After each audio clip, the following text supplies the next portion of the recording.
Bom dia, Bom Bom dia, professora. dia, gente. Bom dia, tudo bom com vocês? tudo bem? E Tudo com bem? você? Tudo bem também. Tentando sobreviver à Aí, pandemia, né? Com essa internet que trava com a gente. A sim, internet pode ser um problema. dá umas rasteiras na gente aí de vez em quando, Aham. mas que bom. Já de início a gente agradece por poder ter esse momento com a gente aí durante a pandemia. Uhum. Tá tudo maluco, né? A gente mesmo tá aqui na casa dos meus pais, no escritório escondido das crianças aqui, para conseguir esse momento. Senão ia ter cachorro correndo aqui em cima da gente, criança gritando e, enfim. A gente Eu que gostou quero muito do agradecer o tema, né? convite de vocês, porque eu tô hoje aqui pagando a minha língua, porque eu passei 30 dias criticando psicólogos que fazem live. E aí eu achei o convite de vocês ótimo e não consegui recusar. Então hoje eu estou pagando a Ai, língua. que Meus amigos bom. devem estar rindo, mas por um bom motivo, porque eu gostei muito do convite, estava com saudade, né, de poder estar com os alunos também, porque a gente acabou sendo roubado desse semestre, né? Sim. Então, acho que é legal a gente bater um papo sim sobre algumas questões, acho muito válido. E o tema também a gente achou incrível, assim, porque é algo que é tão presente, tão atual, principalmente no artigo da revista CUT lá, e com as relações que se cria, mas a gente acaba que não tem muitas vezes a oportunidade de debater sobre isso, né, de conversar e aprender. Eu acho que é um tema de interesse muito forte, né, por parte dos alunos de direito, mas a gente tem um semestre que passa muito rápido e acaba que a gente não tem muita oportunidade de aprender sobre isso, de aprofundar. Então, quando a gente divulgou o tema, muita gente ficou muito empolgado, né? E curioso também, né, porque Freud desperta uma É. curiosidade assim nas pessoas fora do normal. Eu gosto do desafio, eu acho, no diálogo com o direito, da gente poder pensar alguns conceitos fundamentais da psicanálise, mas pensar eles nessa discussão, né, com os temas do direito. Então, eu acho que talvez essa seja a parte mais interessante dessa proposta, que é como a gente pensa um conceito que está fazendo, né, cujo texto está fazendo aniversário esse ano, exatamente nesse momento que a gente está vivendo, e os desafios de pensar isso na interlocução com as questões atuais econômicas, né, políticas. Então, como que a gente pode fazer um diálogo e cada um se aproveitar dele na sua área, né? Sim. E sim, né? Eu acho que acaba que a gente discute isso pouco, né? Assim, porque, enfim, os semestres são curtos, a gente acaba dando só um gostinho das coisas, né? Mas eu acho que é legal poder discutir o conceito específico de pulsão de morte agora que ele tá fazendo o aniversário de 100 anos e aí vem esse presente pra gente, que é a revista da CUT, né? Sim. Podendo exatamente com alguns artigos que vêm discutir o conceito, a atualidade do conceito de pulsão de morte hoje, né?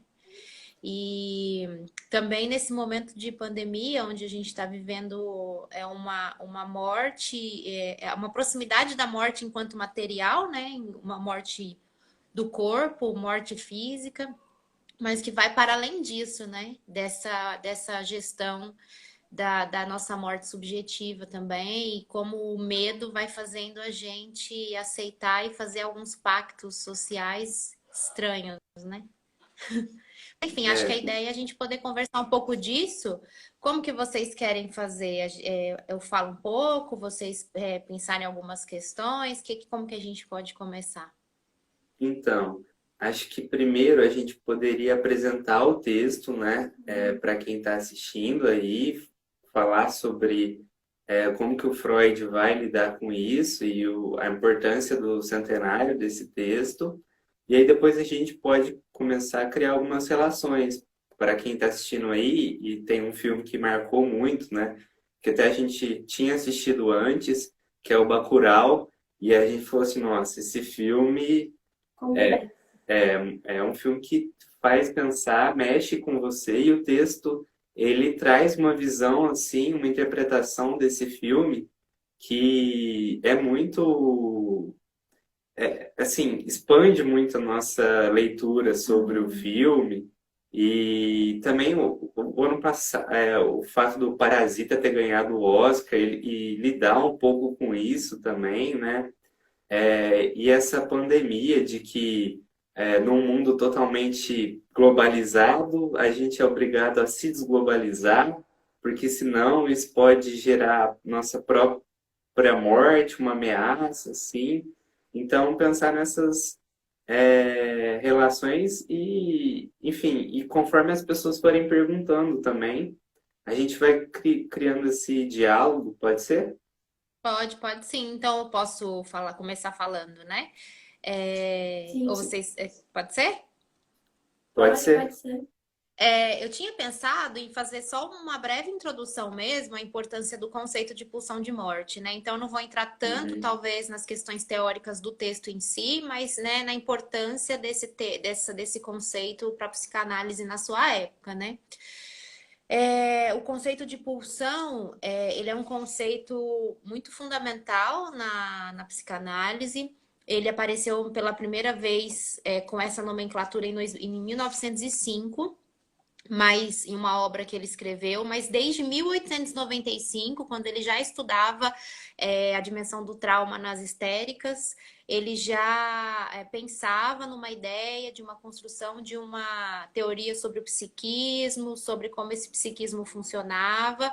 Então, em 1895, num texto que se chama O Projeto para uma Psicologia Científica, ele estava tentando desenvolver a ideia desse funcionamento psíquico. Então, como que esse psiquismo funcionava e tentar descrever isso, né? E já nessa época, ele tinha começado a desenvolver essa ideia de um impulso, né? Então, a gente teria uma atividade humana que seria diferente da atividade dos animais, mas que guardaria algumas semelhanças, mas teria algo próprio do humano, que é uma ideia de um impulso como uma atividade que marca aí uma espécie de força que nos impele a algo, né? Mas nesse momento fica assim. Depois, em 1905, quando ele vai estudando, exatamente por causa das histéricas, ele começa a pensar na relação entre trauma, sexualidade, né, e na histeria. Ele então começa a pensar em 1905 a teoria da sexualidade. Ele escreve o texto Três Ensaios sobre a Teoria da Sexualidade. Eu vou dizendo o nome dos textos, porque as pessoas podem depois ir atrás dar uma lida, né? Sim, ótimo. Então, é nesse texto que o nome pulsão, né, o conceito de pulsão surge de fato, e nessa época ele vai tentando definir o que seria isso, né, próprio do humano, que fica muito próximo às vezes à noção do instinto, mas não é isso ainda.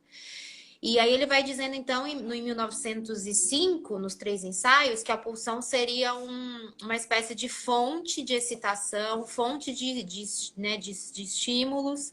E nessa época ele vai nomeando essa pulsão sexual, né? Que seriam esses impulsos que o humano teria na sua relação com sua sexualidade.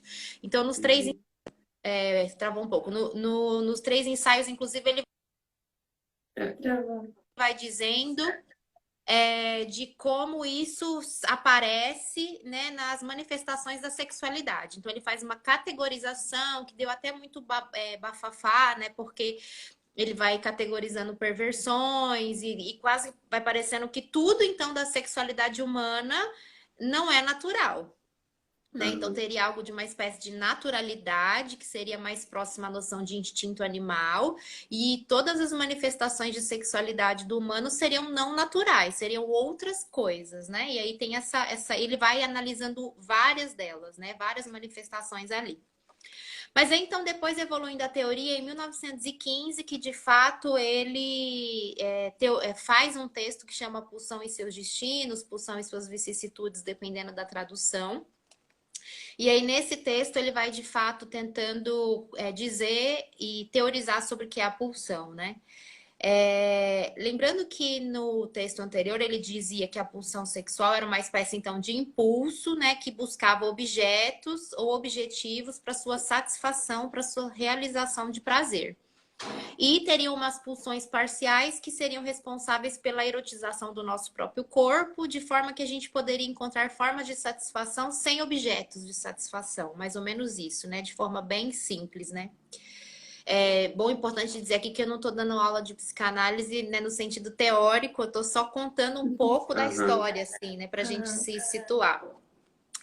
Então tá, em 1915 ele então conceitua a pulsão de fato, falando que a pulsão então é isso da atividade humana, algo próprio do humano, que é uma força constante que impulsiona a gente de alguma forma a encontrar um objeto de satisfação, a se satisfazer.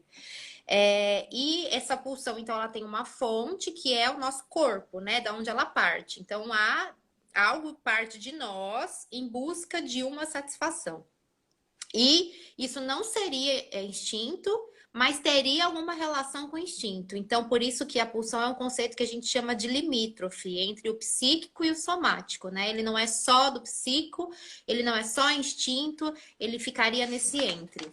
Mas até nesse momento, ele conceitua isso que é do humano, esse impulso do humano, baseado todo na teoria do prazer e da satisfação. Então, ele vai dizer, por exemplo, que todo sonho é a realização de um desejo. E aí a gente interpretaria todos os sonhos, tentando entender qual foi o desejo realizado naquele sonho. Há sonhos mais difíceis de compreender o que isso seria, mas se a ideia é que todo sonho é a realização de um desejo, isso seria prazeroso, isso seria satisfatório. Vocês já vão vendo o problema que é para ele começar a perceber situações onde não havia prazer, né? Então, quando você tem pesadelo, quando você tem sonhos horrorosos, ou quando na vida o que você encontra como satisfação não é prazeroso, né? Então, ele vai começando a perceber que tem algo nisso aí que não é só regrada pelo princípio do prazer. E aí, nessa época da guerra que ele estava vivendo, lá em 1919, ele começa então a tentar teorizar de fato sobre o que é isso, para além do princípio do prazer, né? Que faz a gente encontrar formas de satisfações que não trazem de fato prazer, ou se trazem prazer, né? Trazem prazer por uma via que não seria a ideal, né? A ideal no sentido ideal social mesmo, o ideal do sujeito. Então, nessa questão dupla, ele vai escrever esse texto, que é o que a gente está conversando um pouco hoje do centenário, que é o Além do Princípio do Prazer, para teorizar, então, sobre essa pulsão de morte.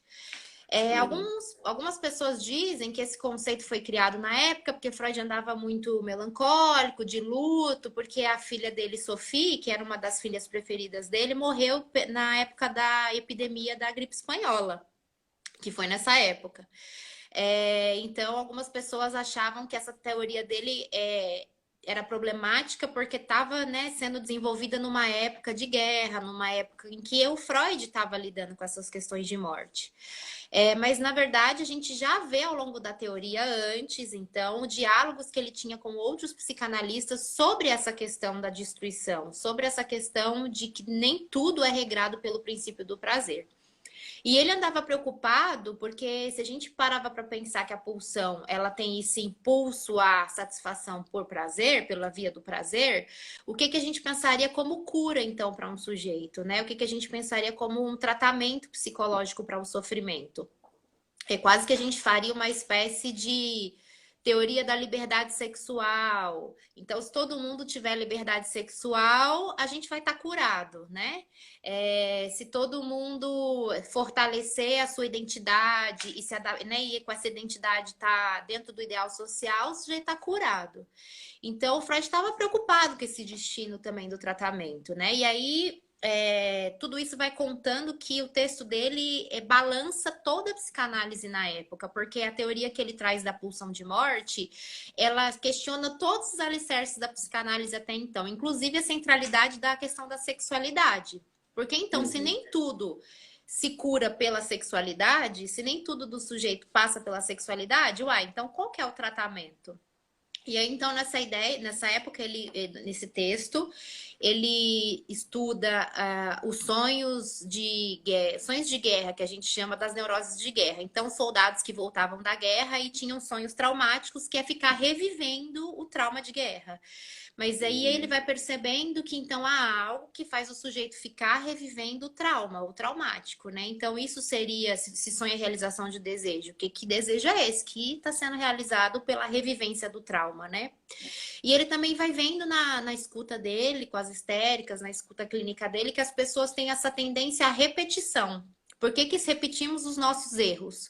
Por que que a gente sempre se relaciona com as mesmas pessoas? Por que que a gente sempre diz as mesmas coisas? A gente repete sempre, a gente se torna óbvio nas nossas repetições, né? Então elas não são, elas seriam elas prazerosas? Qual seria o prazer? E a partir disso, ele vai então dizendo, conceituando que tem algo dessa pulsão nossa, que ela é operada pela compulsão à repetição. Então a gente é, né, impulsionado a repetir os nossos erros e os nossos traumas. E por que que isso acontece? E aí ele vai teorizando sobre três traços, então, que haveria na questão da pulsão de morte. O traço, o caráter destrutivo, né? Então ele vai dizendo que teríamos uma tendência a destruirmos-nos, né? A voltar a um estado anterior. Então, todo impulso que a gente tem para encontrar satisfação, para encontrar o objeto, na verdade, teria um impulso de voltar a um estado anterior, algo originário, algo que estava no princípio e que se perdeu e que então a gente tenderia a voltar. Isso seria uma característica conservadora da pulsão. Então, ela quer sempre retornar ao mesmo, né? Mas ele também vai dizendo que é justamente nesse ponto em que a pulsão, ela é mais humana no sentido de que ela também está a favor de deixar a morte orgânica para depois. Então, a gente habita um corpo que o destino do corpo orgânico é a morte. Ele acaba uma hora, né? Então, a pulsão de morte, ela teria também esse caráter de construir uma forma do sujeito morrer à sua maneira. Quer dizer, não é morrer só do orgânico, mas criar outros modos de morrer à sua maneira. E aí, nesse aspecto da pulsão é que a gente poderia localizar aí uma espécie de repetição em busca de algo novo, né? Então você destrói, porque quando você destrói, você pode começar de novo. Então aí a gente localizaria um caráter criativo, né? Então haveria no conceito de pulsão de morte toda uma tendência, né, a um retorno de inércia, a um retorno de um estado anterior, a uma destruição de tudo, mas ao mesmo tempo essa destruição também é o que permite uma espécie de recomeço, né, de tentativa de fazer algo diferente daquilo que seria, por exemplo, um destino orgânico de morte.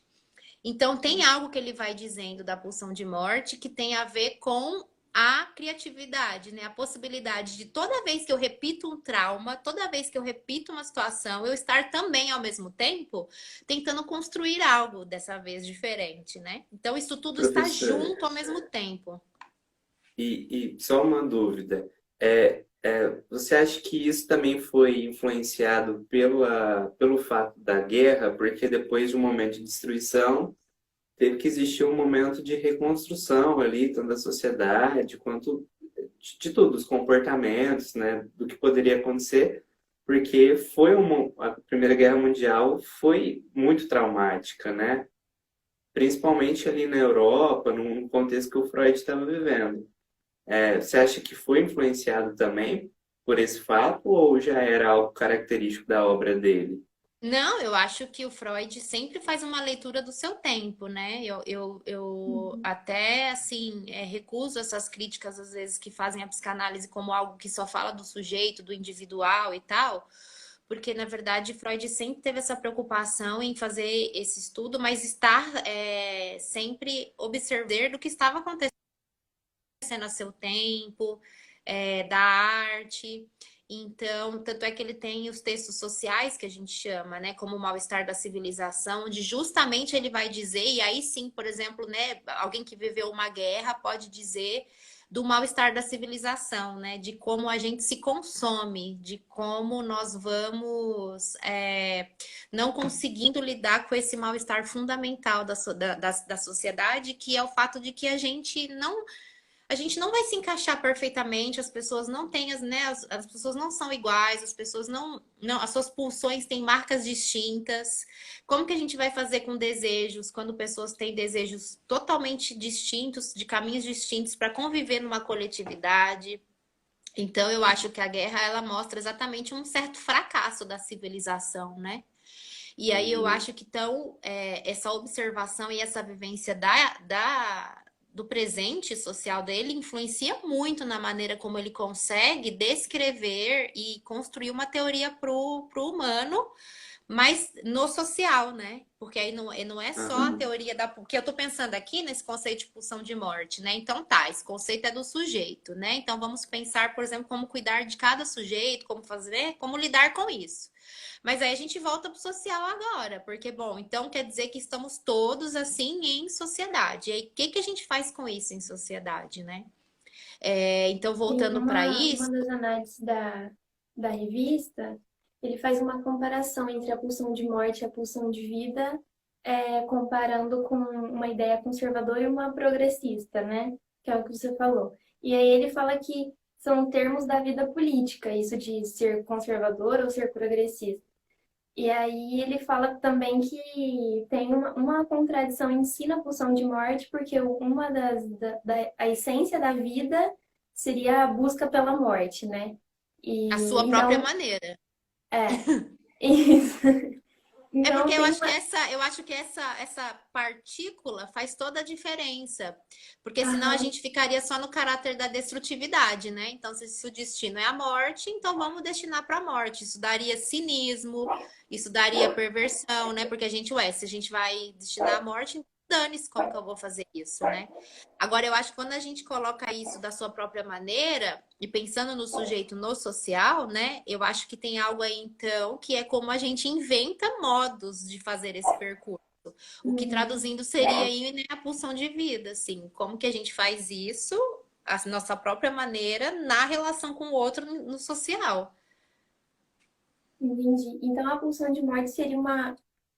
Haveria uma dupla contradição por ser essa busca à sua própria maneira pela morte na vida e também por ser uma questão conservadora que às vezes busca o progresso, né? Conservar, voltar à origem para conseguir um progresso de forma criativa para avançar, igual na questão da guerra que vocês estavam falando. Essa é a parte mais interessante, eu acho, do conceito de pulsão de morte, a sua contrariedade, porque às vezes a gente fica dizendo o tempo todo, ai, como a gente é contraditório, e querendo apagar a nossa contrariedade. Mas é exatamente aí que está o ponto interessante. Como a gente lida com isso que nos impulsiona né, a morte, a ser talvez muito cínico e devorar o outro e qualquer coisa, mas ao mesmo tempo não, que impulsiona a gente a recomeçar, a tentar buscar um traço que gera inícios e que é fundamental para a gente fazer invenção. Então, a gente, muitas terapias promovem essa noção de cura, dizendo que você vai apagar o caráter da agressividade, o caráter, né, da destruição, que você então vai se idealizar como criativo e tal. Mas isso é uma bobagem, porque a gente não se cura da pulsão. Então, se a gente não Uhum. se cura disso, o desafio é justamente como lidar com essa contrariedade. E aí, já puxando um pouco para nossa discussão atual, eu acho que, por exemplo, a discussão até também fiz a indicação do livro, né? Do outro livro lá do Ruptura, porque a gente vai pensando nesse diálogo que a gente tem tentado fazer com a necropolítica, né? Então, como a gente vai percebendo o capitalismo como essa espécie de tecnologia, de instrumento, de dispositivo que faz uso disso do contraditório no humano, né? Então, ele pega esse aspecto contraditório da pulsão e faz uso de forma que a gente acaba caindo nesses engodos, achando que está produzindo alguma coisa em termos de criatividade, em termos, né, achando que está buscando formas de satisfação, e na verdade a gente está se devorando e se consumindo, né? Então, a necropolítica vai tendo essa discussão de como os governos vão fazendo uma forma de governabilidade, né, e o capitalismo numa forma econômica de consumir pessoas. Então, se antes a ideia era que o capitalismo te oferecia objetos para sua satisfação, né? E que ótimo capitalismo, então. Na verdade, hoje o capitalismo ele devora a gente, né? Então ele usa da gente para vender ideais impossíveis, né? De satisfação. Então hoje a gente se consome, né? O capitalismo consome os nossos corpos, as nossas vidas, né? E a gente achando que está encontrando satisfação e fazendo algo com isso. Esse é o maior engodo. E aí, pensando nisso hoje, vai tendo uma evolução, né? Então, até nos artigos da Cult, ele fala sobre o capitalismo, o Fábio Franco fala do capitalismo de plataforma, né? Que são Sim. agora essas formas pelos aplicativos, pelos dispositivos eletrônicos, de como a gente se consome, né? De como então a gente alimenta essa voracidade de morte, como a gente faz isso a partir de uma tecnologia em que você não você apaga as subjetividades, né? Então você consegue pedir Uber, pedir iFood, sem você ter visível que você está fazendo parte de uma gestão de morte, porque pessoas, entregadores, morrem mesmo. E aí não é uma morte Uhum. psíquica, né? Só. São os corpos deles que estão morrendo de fato na materialidade da vida, e você na sua casa não enxerga isso também, que você faz parte, porque você também está sendo devorado por isso, né? Sim. Então, na verdade, vai ficando uma produção sem. Você não consegue dizer quem, né, faz isso, quem é. É. Não tem mais aquele vilão. É todo mundo, né? E aí todo mundo vai se devorando e as pessoas vão brigando umas com as outras e se consumindo. E aí, só para encerrando essa parte desse livro, Ruptura, ele vai dizendo então para a gente que o capitalismo não dá para a gente humanizar o capitalismo, não dá para a gente aprimorar o capitalismo, não dá para a gente tentar incluir o excluído no capitalismo, porque então humanizar, aprimorar e incluir não rompe com essa ideia de do capitalismo ser uma gestão econômica para governar a morte. E aí, agora em tempos de pandemia, isso tá assim, a gente tá vendo isso de forma gritante, né? Porque a gente tá desvelado. Se tinha um véu, não tem mais, né? Então a gente vai vendo as notícias que vão gerindo mesmo a morte. Quem vai morrer, quem vai receber produto, quem não vai, quem tem que continuar trabalhando, quem não tem, quem consegue ficar em casa de quarentena, quem não consegue. Só que ao invés disso, mostrar o como a gente está ferrado, né, em termos de civilização e da gente romper com isso, a gente tá um contra o outro, um falando do benefício do outro, do privilégio do outro. Então as pessoas elas estão se matando e vai ficando desaparecido o fato dessa governabilidade de morte. Então, vou só juntar duas coisas. Eu estou dizendo que o humano tem uma pulsão e essa pulsão ela é insubmissa, né? Ela não se submete, ela sempre vai ter algo que é próprio dela, que vai insistir pelo diferente. E ao mesmo tempo, o humano não é um ser de natureza, então ele não vai se satisfazer, né, com coisas simples de natureza.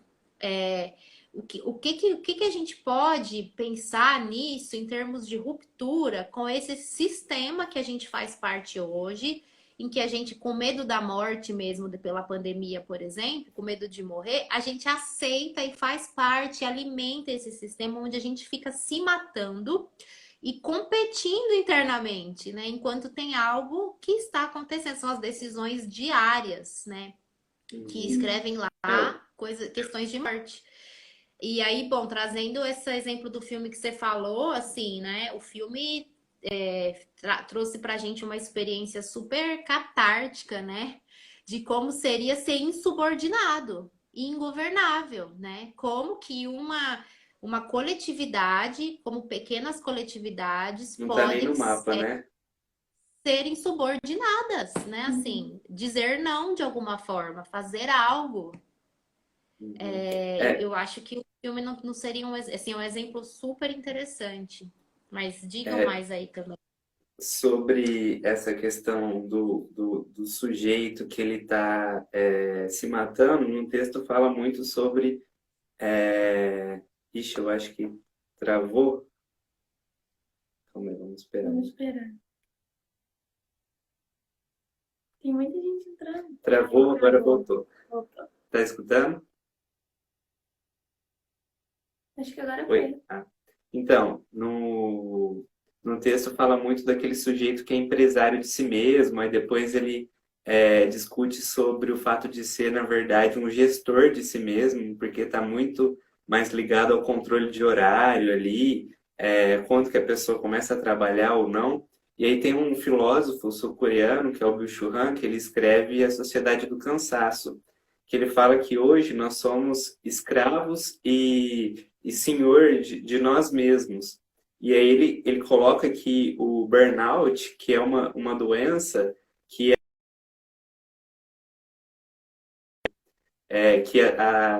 Ixi, Ixi. ixi, gente, calma aí que a professora, acho que a internet caiu. Vocês estão nos escutando? Aí Aí, ela vamos mandou lá. a solicitação. Eu vi que ela tava um pouco. Olha o Ela Gessé, entrou aí. Grande Gessé. Aí voltou. Aí Professora, voltei, gente. até que parte deu para escutar? Eu tava escutando, podiam Ah, continuar tá. falando. Você tava falando do burnout, várias coisas, pode ser. Então, dessa questão do sujeito ser senhor e escravo de si mesmo, né? Porque não tem nenhum distanciamento mais, e aí o sujeito fica numa cobrança, e é isso que acontece também durante essa pandemia, essa quarentena, né? A gente não se permite nem sequer descansar, porque agora não tem nem mais os horários fixos, por exemplo, de trabalho, aí cria um home office quase que contínuo, né? As pessoas se matando para tentar recriar ali o que fazer. E aí, nossa, eu preciso E vocês estudar. viram nesse artigo da CUT, né, que ele, eu acho que faz uma inclusão legal da área de vocês do direito, quando ele vai dizer, né, do juiz que não reconhece o vínculo entre o motorista do Uber e a plataforma, porque justamente vai dizer que não tem características possíveis de reconhecimento do vínculo de trabalho. Mas aí ele vai dizendo por quê? Porque o sujeito não tem hora fixa, ele trabalha a qualquer hora do dia, essas coisas todas que você está elencando. Só que, na verdade, isso vai dizendo da escravidão. Porque Uhum. então é um sujeito que aparentemente trabalha a hora que quer, mas ele está 24 horas à disposição do aplicativo. Então, isso é mesmo trabalhar a hora que quer? Ou é, né, assim, eu acho que tem um filme que saiu recentemente que ainda não consegui assistir, que fala sobre isso também, que é de eu vou lembrar o nome do filme, que vai dizendo disso, né? De como você vai tendo a ilusão de autonomia, de que você é empresário de si mesmo, mas na verdade o que você está fazendo é já se consumir, né? Você gere sua própria morte. E aí você fica fazendo cálculos, né, de até quando você pode se esfolar por esse trabalho para provar que você dá conta. Então você já está fazendo a gestão mesmo da sua morte, assim, né? Da sua produtividade. E aí, como o direito não está pronto para lidar com isso, né? Porque como que a gente vai lidar com isso? A gente realmente não tem referências agora tão atuais para reconhecer essa relação mortífera que há entre uma empresa de aplicativo, por exemplo, e os seus usuários e os seus, né, colaboradores. É tudo tão recente, né, É, que e, fica mo- difícil. e mostra quanto que eu brinco que o direito sozinho ele é capenga. Porque aquele juiz, quando ele toma uma decisão só pensando ali no direito, mostra que ele não analisa uma sociologia, uma psicologia social ali no sentido de pensar que as relações de trabalho elas também mudam, né? E aí o texto ele é irônico e ele é ácido quando ele fala no seguinte, olha, a mão invisível do Estado ela é muito presente na flexibilização dos direitos trabalhistas, na minimização dos direitos dos consumidores. Então, assim, o texto ele é bem posicionado nesse sentido, né? Uhum. E aí eu acho que, de alguma forma, não sei se vocês já pararam para pensar nisso, a gente sempre fica esperando que essa ruptura e que essa revolução venha de um outro, né? Que garanta para nós que a gente pode se revoltar, uma autorização do outro para se revoltar. Vocês já pararam para pensar o quanto a gente faz cálculo para não sair do sistema, porque a gente tem medo de sofrer as consequências disso? Então a gente, por exemplo, finge que as crianças estão tendo aula porque elas não podem perder o ano. E os professores que não, né, estão tendo que se adaptar, coitados, a isso rapidamente, eles de alguma maneira fingem também que estão dando aula, né? Então você fica no âmbito do fingimento, o semestre letivo não vai ser perdido, né, em termos do capital, você que paga a sua mensalidade, mas na verdade no final do ano você vai ter tido o quê como educação? Por que que a gente não desmatricula nossos filhos da escola? Por que que a gente só não diz assim, vamos perder o ano? Porque o que que é um ano para a vida das pessoas? O que que é um ano escolar? O que que é um ano da faculdade? O que que é um ano para a vida da gente, da civilização? Por que que a gente não para mesmo? Mas aí o cálculo que a gente faz é o quê? Ah, mas se eu parar, o outro não vai parar, aí ele vai entrar no vestibular primeiro. Quer dizer, a gente não consegue parar de pensar, a gente não consegue parar de ser gerido por esse sistema. Porque a gente acha que se a gente realmente romper com ele e os outros não romperem, a gente fica para trás. E a Eu gente acho fica que é fazendo cálculos e cálculos. uma necessidade muito grande de ser útil o tempo todo, né? A gente estava conversando sobre isso, esse sentimento de, ah, estamos numa quarentena, mas não, a gente não pode ficar à toa. Então, vamos continuar assistindo aula, vamos continuar fazendo tudo como se estivesse tudo normal, porque se a gente passa um dia vivendo completamente alheio a essas coisas, a gente se sente muito inútil vendo que outras pessoas estão seguindo, né, a vida como se estivesse normal. E essa O questão que da também é uma aula, mentira, porque é a imagem da mentira, né? Porque assim. sim, A não ser que você esteja em negação, se você está em negação achando que não tem nada acontecendo, talvez você até esteja um pouco melhor do que os outros. Mas se você acompanha minimamente as notícias, se você acompanha o seu entorno onde as pessoas estão morrendo, a gente sabe que tem uma coisa muito séria acontecendo. E daí, como a gente ignora isso e continua trabalhando normalmente, estudando normalmente, só se adaptando que agora é online, né? Então, assim. As pessoas vão ficando mais cansadas, mais adoecidas, mais ansiosas, mais angustiadas. Mas a gente também não se permite parar porque, né, ninguém parou. E daí fica todo mundo meio que se olhando, então vamos seguir, porque a gente não pode ter uma perda, né, uma perda de fato, assim, de tempo. E bom, daí o governo se aproveita disso para criar outras determinações que fazem as pessoas não terem segurança nenhuma, né? Então, quem tem emprego não está seguro, quem já não tinha está pior ainda. Então, tem uma economia que vai fazendo o quê? Gerindo a morte, né? Quem que vai ficar excluído primeiro? Mas eu acho que eu gosto de pensar no filme que você.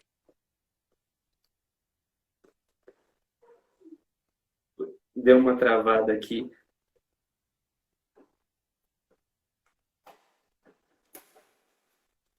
Você tá ai, escutando? não tô Professora, escutando. a gente não está escutando. Deu uma travada. E quando você falou sobre o filme. Ixi, será que a gente Será travou que... também? Professora? Ih, o pessoal. Ixi, Ih, ela saiu. calma, gente. Gente, se vocês quiserem colocar algumas perguntas aí para a gente ir respondendo, eu vi que alguém falou sobre como a pulsão de morte se ligaria ao retorno do fascismo. Oi? É, De vez em quando as voltou. travadas É, aqui, aí eu prefiro sair e entrar de novo, que eu acho que é mais rápido. Tá. a Mas eu gente... estava só dizendo que, de alguma forma, o exemplo do filme que vocês trouxeram, né? E a gente discutir essa proposição do livro, né? Do Ruptura, é porque senão a gente também vai ficando massacrado nessa ideia de que não dá pra gente fazer nada. Eu também não estou dizendo que isso é uma obrigação idealista nova, né? A gente tem que fazer Uhum. alguma coisa. Também não é isso, não é um lado nem outro.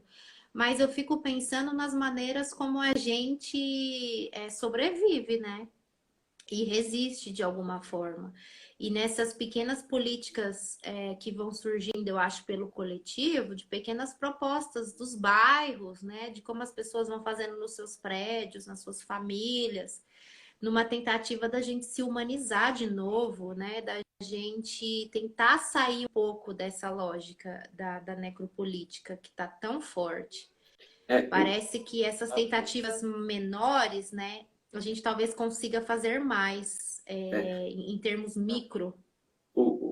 é belo assim ver que nesse movimento de pandemia, assim, que a gente em contraste a toda essa retirada de segurança nos trabalhos, a gente tem visto muitas ações solidárias, né? O pessoal se unindo para ajudar as pessoas que não tem necessidade, ou nos pequenos negócios, assim, tem sido uma coisa muito bela que é quase que um retornar à coletividade, né? Que mostra, peraí, nós ainda somos humanos, né? O que nos faz humanos, né? Porque é uma pergunta que inicia ali o texto do artigo da CUT, né? Que ele fala assim, existirmos, a que será que se destina, né? Por que estamos aqui? E a gente com isso, né? E acho bom também quando a gente fala assim, olha, o principal divulgador de ciência hoje no Brasil, que é o Átila Yamarino, assim, que no sentido de internet, né?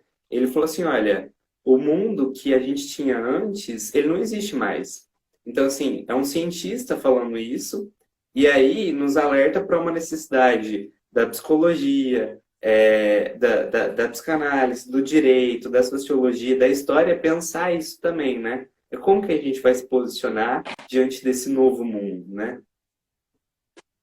E aí eu fiquei pensando hoje um pouco antes de conversar com vocês, da minha implicância com as lives, né, e com os pessoas que rapidamente vêm oferecer propostas de como você não ficar ansioso e como você ser produtivo, como você conseguir transar, como você conseguir educar seus filhos, né, essas loucuras, né, que vão dizendo de como a gente devia estar conseguindo mil coisas, enquanto não acho que seja isso. Mas eu fiquei pensando, gente, no desafio que a gente está tendo hoje com as tecnologias mesmo, né? Então, assim, como que a gente faz uso, né, de um instrumento que é pelas tecnologias, então, que tem sido instrumentos para a gente humanizar, aprimorar o capitalismo, né? Então, eu acho que parte da minha implicância vem um pouco disso, de às vezes perceber que foi muito rápido o movimento das pessoas e em achar ótimo passar tudo para a internet, achar que não é uma questão só assim de troca de plataforma.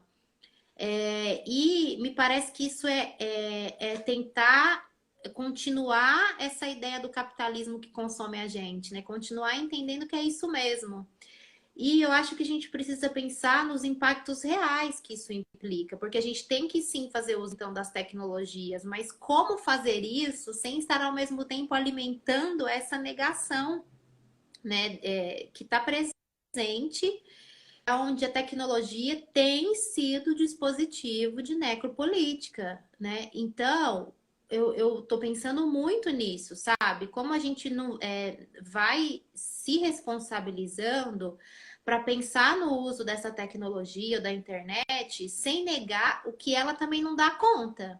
Porque nem tudo a gente vai conseguir transpor para a tecnologia desse jeito como está sendo. E fazer isso rápido, sem cuidado, sem estudo, é negar, né, que a gente então tá só de forma voraz, entrando na lógica do capital, né? Então, acho que, bom, vocês estão mexendo com isso, né? Os alunos estão pensando nisso. Eu acho que essa é uma questão que eu deixo de desafio para a gente pensar. Não sei como vocês estão pensando isso, sabe? Mas como fazer uso, então, né? Desses dispositivos, dessa tecnologia. Há como fazer isso? Há como, né, a gente não entrar na lógica da humanização do capitalismo e acabar usando os dispositivos para consumir a nós mesmos e os outros? Isso é um desafio. Eu tenho pensado muito nisso, por exemplo, na minha vivência tentando atender online, né? Quanto eu acho bem difícil, quanto eu acho bem ruim em alguns aspectos, mas eu entendo a necessidade do momento, né? Eu entendo. Mas não deixo de pensar o quanto está sendo ruim essa rapidez de passar tudo para online, até, né, aula de criança, brincar com criança, como que brinca com criança online, assim, tem algo que a perda, ela é muito grande, e a gente não pode dizer, mas tem que ser assim porque agora vai ser assim. Não dá para ser assim algumas coisas, né? Então, eu acho que talvez isso seja o ponto que mais me chama atenção no momento em como a gente vai inventar alguma coisa agora sem estar só sendo consumido. Eu acho que coloca muito em xeque essa questão de como a gente se posiciona, aquele medo de não pertencer, né?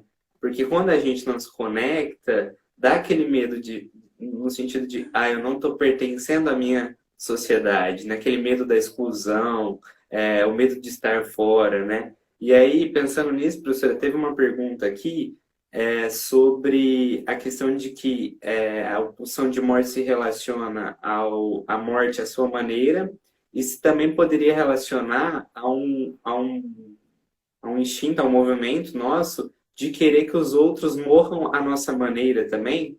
Você acha que isso é possível?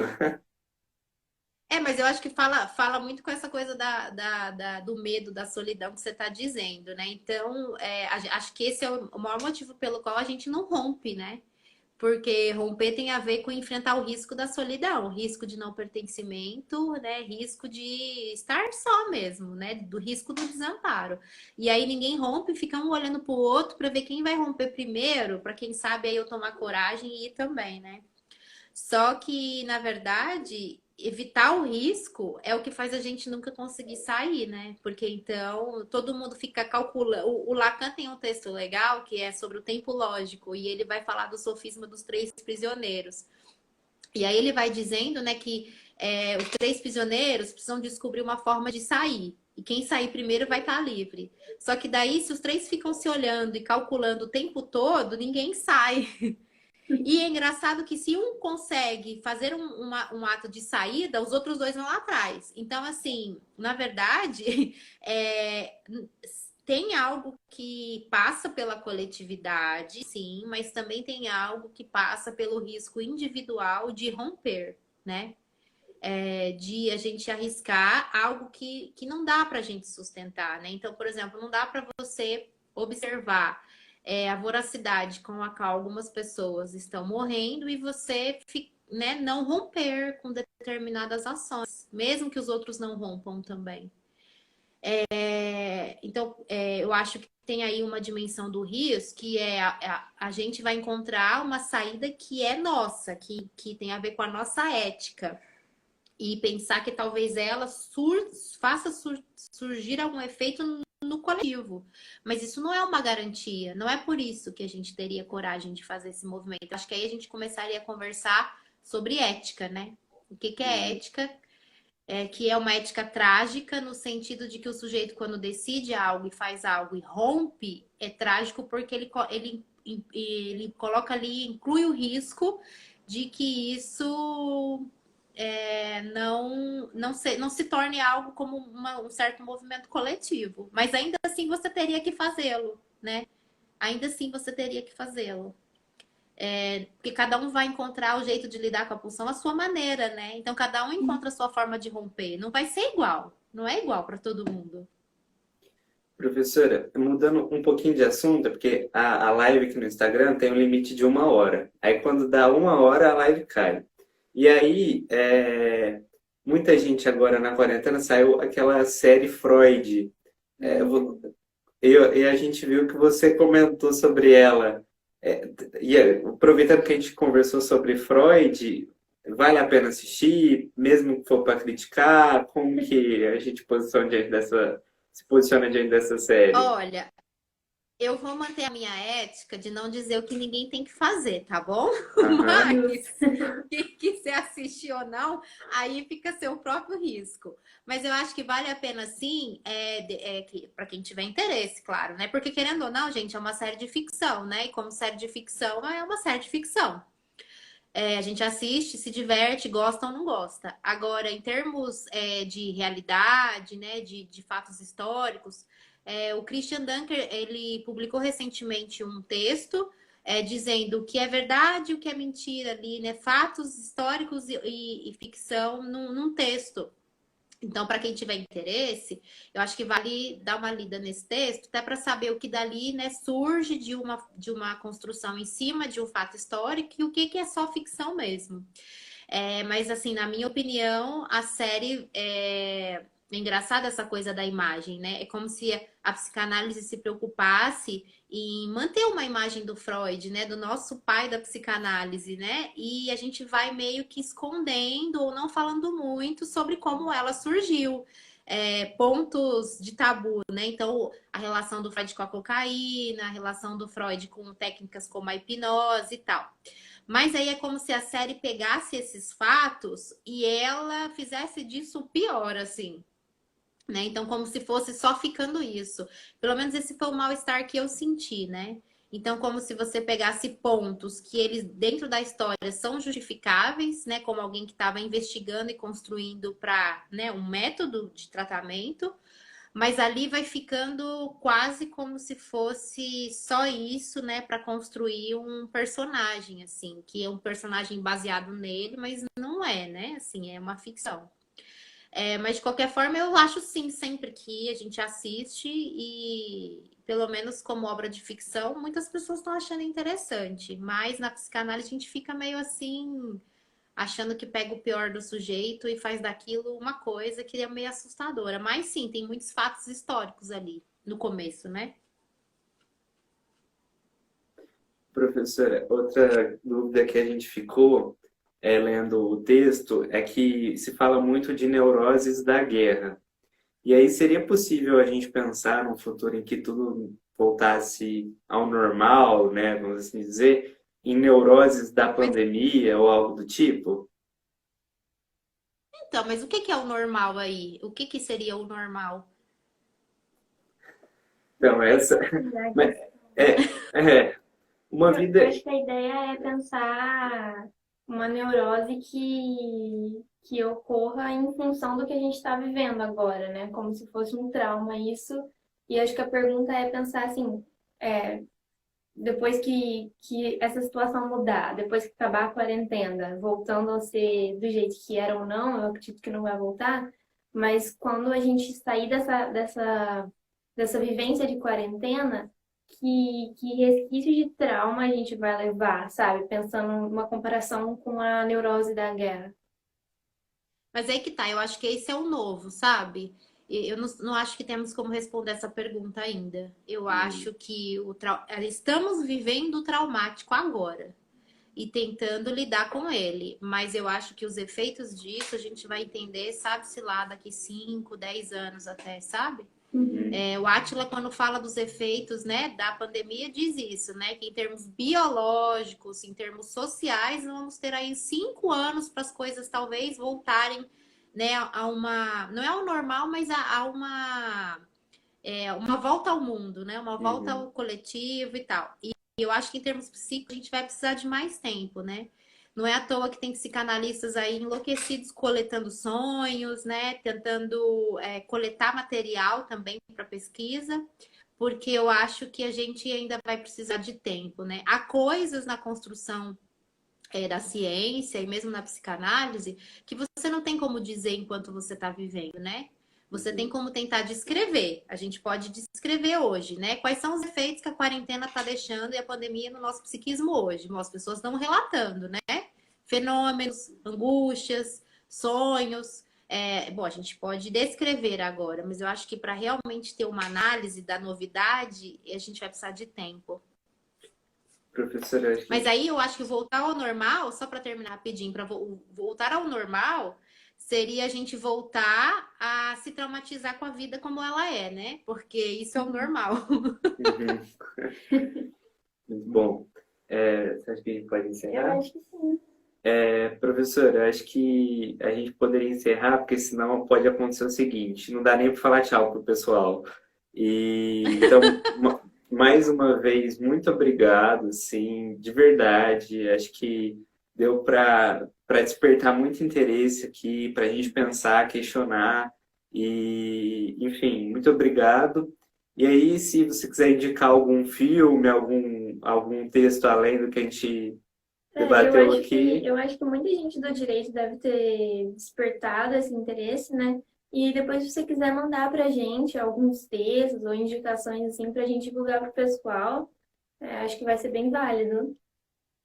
Eu queria agradecer vocês muito. Eu gostei muito de participar desse desafio.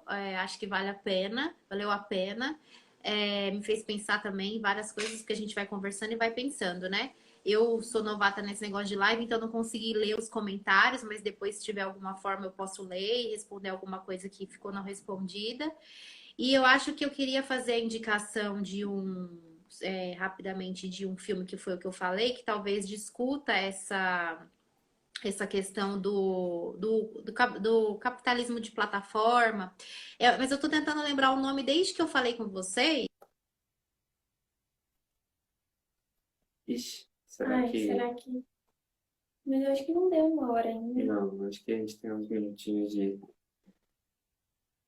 defesa aí. Ah, voltou. Voltou. Ixi, mas áudio. Será que o áudio deu problema? Mas a gente tem uns minutinhos ainda. Talvez seja o caso de tentar sair e entrar E de novo. voltar. É, só para despedir.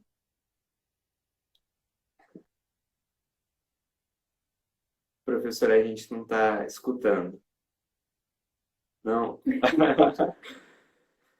Quer tentar sair e entrar? Talvez funcione. Porque a gente ainda tem um Ela não tá tempinho. Ah, escutando não? também.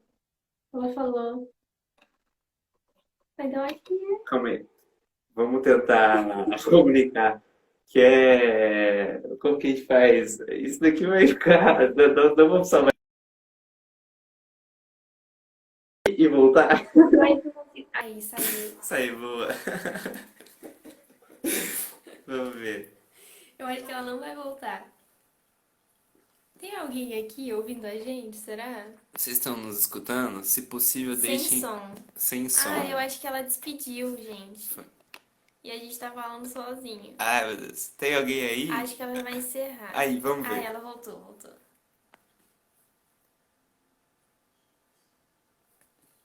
A gente vai ter, assim, pouquíssimos segundos pra despedir. Rafael. O vídeo travou, vocês não estavam me ouvindo e nem eu ouvindo vocês. Sim, a gente estava passando uma vergonha aqui de tentar comunicar em sinais. Em língua de sinais. O filme, em nome inglês, é Sorry We Missed You. Eu não sei o nome em português, mas ele já tem. Ele já estava rolando no Brasil antes da pandemia. Ele é um filme da Vitrine Filmes. Eu acho que eu recomendo porque ele fala exatamente desse tema que a gente estava discutindo, tá? Mas era só isso mesmo. Só para despedir, agradecer e vamos sobrevivendo aí nessa loucura. Até Muito obrigada. a volta ao mundo traumático, então. Então tá bom, gente. Um abraço. Obrigada. Tchau. Vamos encerrar, então? Vamos encerrar. Beijo, pessoal. Obrigada, gente. A gente se encontra depois de outra live. Tchau.